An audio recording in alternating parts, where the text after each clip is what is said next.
Well, the Gold and Silver meeting here in Madrid is important because this is the first major event highlighting the importance of gold and silver as a monetary asset. So I'm very much looking forward to participating in tomorrow's presentation.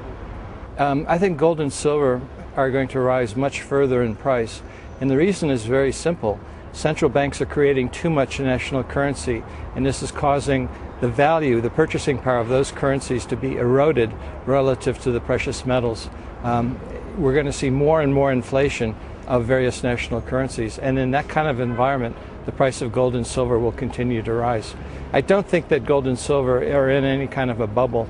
If you look at all of the valuations of gold and silver on a historical basis in terms of purchasing power, comparison to various national currencies, inflation-adjusted purchasing power, gold and silver are still relatively good value, despite the fact that they've done so well this decade. Gold is up 8 years in a row against the US dollar and has appreciated 16.3% per annum on average against the US dollar. Well, you know, a lot of people say that we're in a deflationary environment because they look at the price of houses coming down, the price of real estate coming down. But what that is, it's not really deflation, it's wealth destruction. You know, it's overvalued financial assets are now coming back to a more realistic price.